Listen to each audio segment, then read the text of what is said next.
What's going on, YouTube? It's the Bushy Beard, and I'm back, and I'm bushier than ever. And right now, we got MrBallen. This girl is about to live a nightmare. It's called. I'm excited. It's been a little bit since I watched MrBallen, but I have a hoodie. I should have worn it. It says The Strange, Dark, and Mysterious. If you're a fan of The Strange, Dark, and Mysterious, please go subscribe to MrBallen because he brings stories 3 to 4 times a week.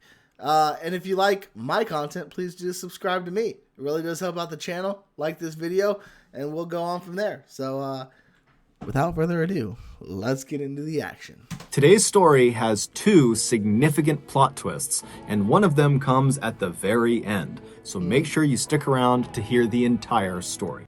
The best place to put a plot twist is at the very end, because then you have to stick around. But before we get into that, there's a plot twist at the end of this video. Dun, dun, dun. Story. If you're a fan of the Strange, Dark, and Mysterious delivered in story format, then you come to the right place because that's all we do, and we upload once or twice every week. Oh, once or twice, sorry. So if that's of I think it used to be 3 or 4 interest times. to you, please offer to detail the like button's car, but as soon as they give you their keys, just fill their car up with an angry pack of Asian murder hornets. Also, please subscribe to our channel and turn on all notifications so you don't miss any of our weekly uploads. All right, let's get into today's story. Let's get into it, Mr. Ballen.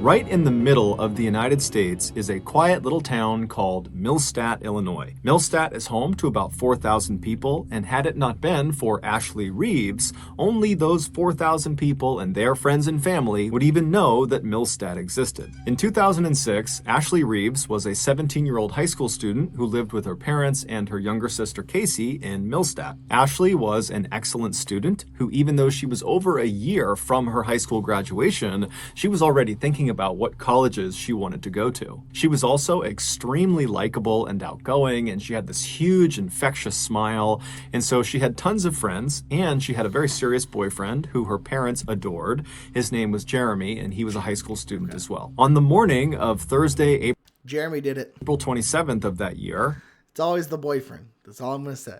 Ashley got up, and like every other morning, she got ready for school alongside her sister Casey. And then right before Ashley stepped out to head off to school, she told her parents that after school, she had a job interview on the other side of town. And then after her interview, her plan was to play basketball with some friends, and then she'd be home. And so her parents said, okay, well, hey, good luck with your job interview, and just make sure you're home before 10:30 p.m. And so I think he said this was like 2006, so it was kind of the dawn of cell phones, but not really. So it was a different time before cell phones. It was a different time. Ashley said, no problem, I'll see you tonight, and then she left. That afternoon, after school, Ashley made her way to Jeremy's locker, and when she got to him, Jeremy handed her his keys to his car. He had an SUV, and he was lending it to her for the day so she could go to the interview and then go play basketball. And so Ashley took the keys, she thanked him, she gave him a hug, and then she turned and she walked down the hallway where she met up with her sister Casey at her locker, and then the 2 girls left the school. They went out to the student parking lot. They found Jeremy's SUV. They hopped inside, and then Ashley began driving them back to their house. When they got there, Casey hopped out of the car. She said bye to Ashley, and then Ashley left their house and she began driving to Fairview Heights, which... Okay. So if it's not the boyfriend, it has to be the sister. I don't know if somebody dies, but the last one to see somebody alive usually is the person that kills them, right? So if sister is a suspect, boyfriend's a suspect. Only person that's not a suspect yet is the mom. But that still could happen. Which was a town about 15 miles away where her interview was going to be. Several hours later, around 10 p.m., Ashley's parents had not heard from their daughter, and it was getting close to her curfew, and so they asked Casey if she had spoken with Ashley, and, you know, did she know how her interview went? Did she know when she was going to be home? But Casey would tell them, actually, no, I haven't talked to Ashley since she dropped me off from school. And so Ashley's parents said, okay, no big deal, and they called Ashley, but... Okay, so there must be cell phones at this time. Ashley didn't pick up, so they sent her a series of text messages, but after a couple of minutes of not getting any response, they decided to just call her boyfriend Jeremy to see if maybe he knew what was going on with Ashley. But when they spoke to Jeremy, he would say that, I haven't spoken with Ashley since I gave her the keys to my SUV, and I've actually been trying to talk to her all day. I've been calling her and texting her, but I still haven't heard back. And so at this point, Ashley's parents were starting to get really worried, and so after hanging up with Jeremy, they began calling other friends of Ashley's to see if maybe they had spoken to her and knew what was going on. All right, so the way it seems like right now, it's the sister, 100% the sister.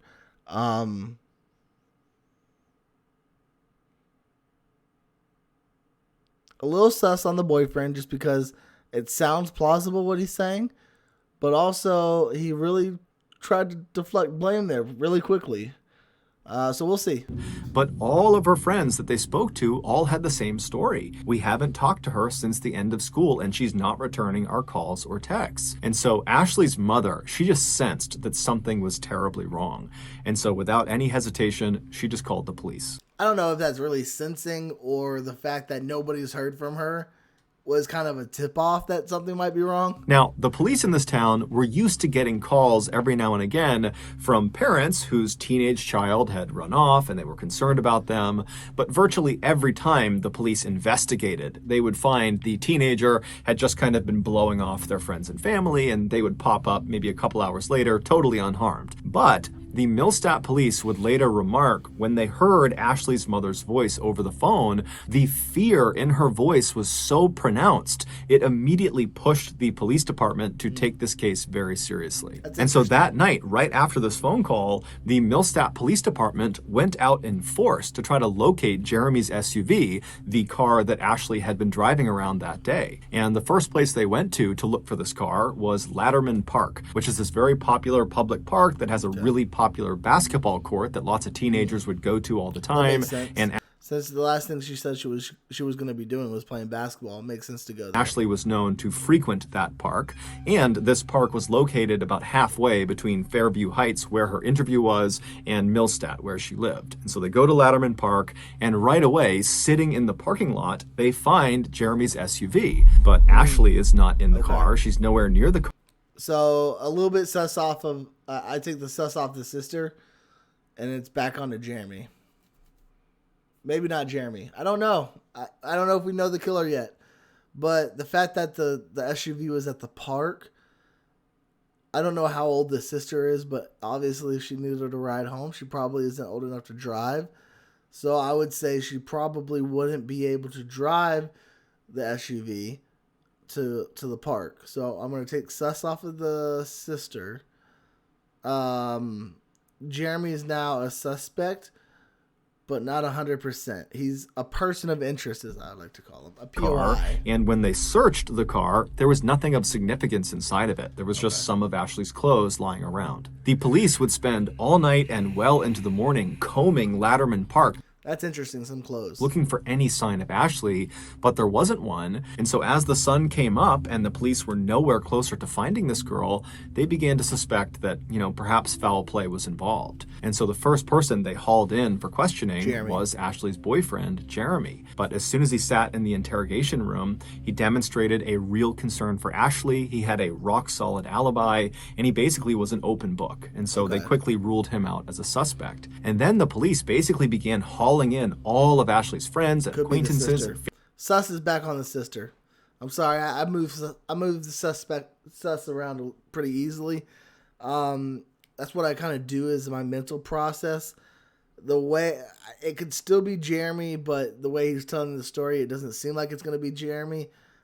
Back to the sister because he hasn't mentioned the sister. Family members, basically anybody that knew her, they were bringing them into the station to find out if they knew anything that could help them figure out where Ashley was. And more specifically, the police were really looking to see if any of these people were hiding something. And sure enough, a few of the friends that were brought in were. According to a few of Ashley's closest friends, Ashley was in not one, but two romantic relationships. One was the public relationship she had with Jeremy, and the other was a secret relationship that was actually illegal. In order to hide this forbidden second relationship, Ashley would tell her family and her friends that she was going to the park to play basketball, when in reality, she was going to the park to meet up with this secret second partner. And the day before, when Ashley went missing, her friends told I have zero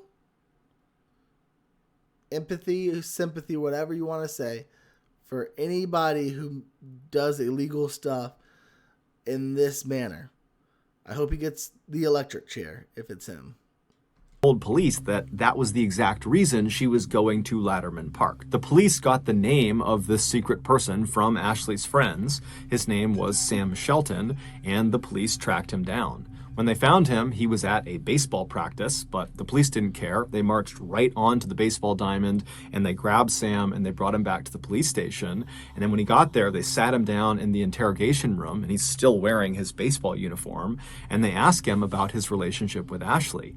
And he immediately denies it and says he does not have a relationship with Ashley. He's got no idea why he's here. But pretty quickly, after a few questions, Sam's answers became inconsistent, and so the police just ratcheted up the pressure on him. And then finally, after 12 hours of questioning, the interrogator brings up Sam's mother and his grandmother, and he says to Sam, you know, how would they feel if they knew you were lying to the police right now?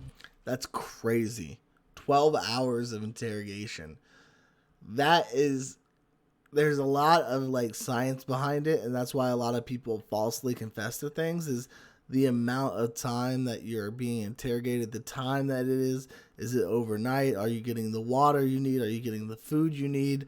A lot of things go into wrongful confessions, but 12 hours is a long time to be questioned. And this just broke Sam, and so he cracked. Now, at this point, the police were already expecting the worst when it came to Ashley, but they were not ready for just how brutal Sam's confession would be. Oh, so he did kill her.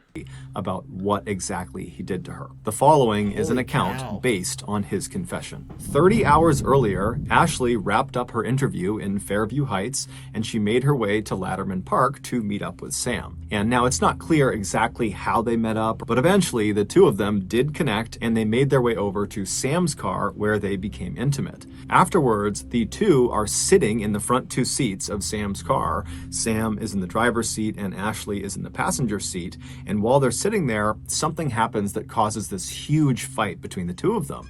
And at some point, Sam tells Ashley to get out of the car, but Ashley refuses. She wants to talk to him. She wants to deal with their issues, but Sam's not having it. And so he gets so mad at her that he lunges across the center console of the car, and he puts Ashley into a vicious chokehold.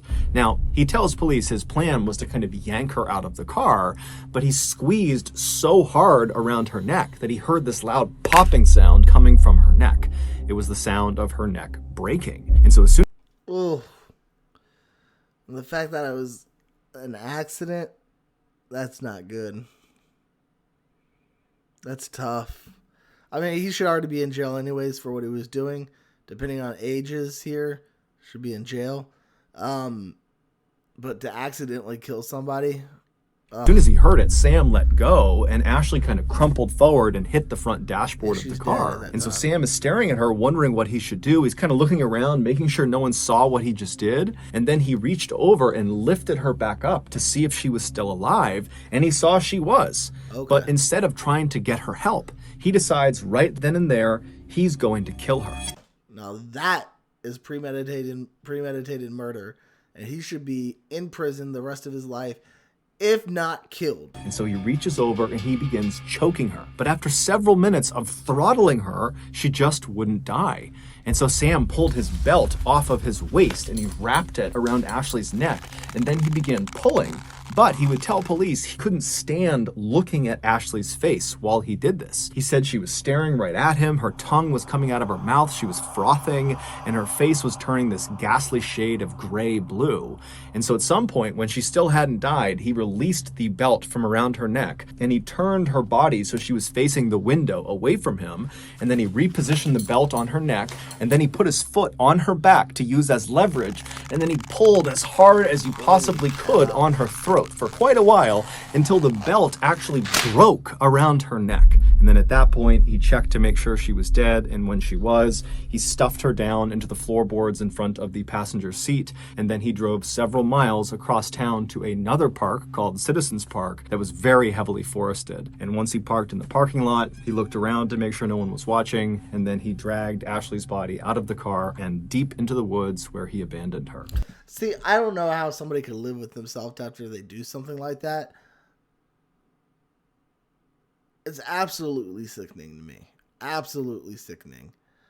And I just don't have that in my soul, my body, my being. I don't have that in me to do something like that. And so to me, the thought processes that go into it, I will never understand. It would turn out Ashley was far from the only teenage girl who found Sam Shelton attractive. Many teenage girls in the area thought he was the perfect catch. He was smart, he was handsome, and he had these beautiful, striking blue eyes that you couldn't help but just stare at. However, there was something unique about Sam that made him fundamentally different than all the other guys at their school. Is a psychopath? Schools. Sam was not a student. He was a 27-year-old middle school teacher in Millstadt, and he also was the high school baseball coach. Oh, he deserves. Give it to him all. All the punishments you can give. Give him every single punishment you can think of. Do it to him all. Do all of it to him. I could care less. Ooh.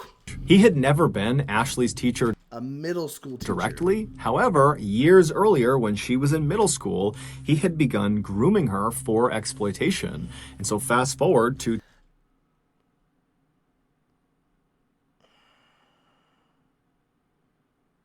I don't think he would have made it to jail. If I was Ashley's dad, he would not have made it to jail. Not in the slightest.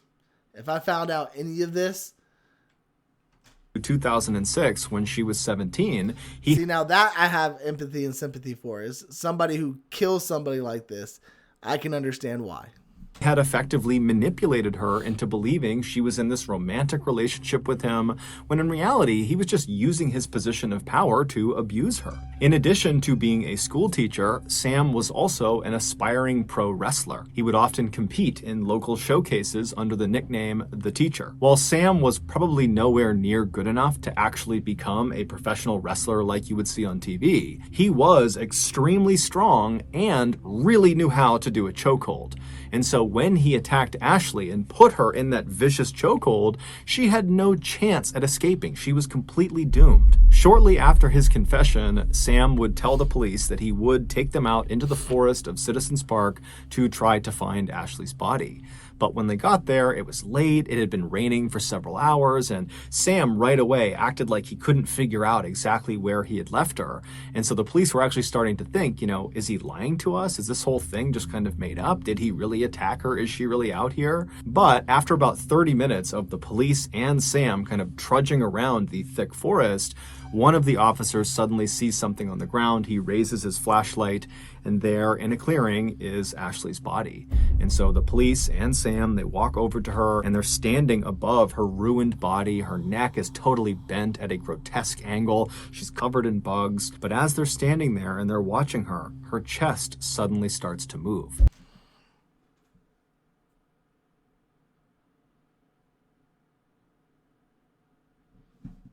She wasn't dead. She had been left for dead, and she had been out in the woods with a broken neck for 30 hours in the freezing cold and the rain. She only had a t-shirt and some pants on, but she was alive. And so moments later, the paramedics, they come rushing into the forest. They pick her up really gently. They bring her out, and they rush her to the hospital where she'd be put into a medically induced coma. Any punishment you can ever think of, give it to this dude. The doctors would tell her family that, unfortunately, her injuries were just too serious and we don't expect her to ever wake up again. But miraculously, she would. Now, she would have to relearn how to walk and talk and eat and drink, but she would do all of those things. And today, that is absolutely amazing. Her fighting spirit is absolutely amazing. She is 32 years old, she is happily married, she has 2 kids of her own, and by and large, she leads a very happy, normal life. As for Sam Shelton, he was sentenced to 20 years in prison for attempted murder, and he's still in prison today. However, he is up for parole in 2024. That's it? 20 years?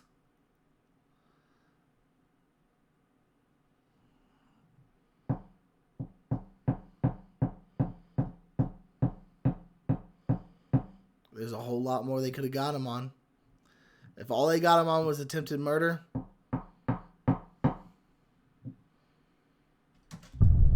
So that's going to do it. If you got something out of today's episode, that is absolutely crazy.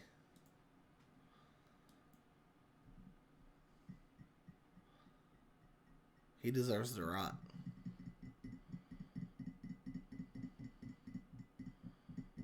"2024 is less than 2 years away." That's crazy.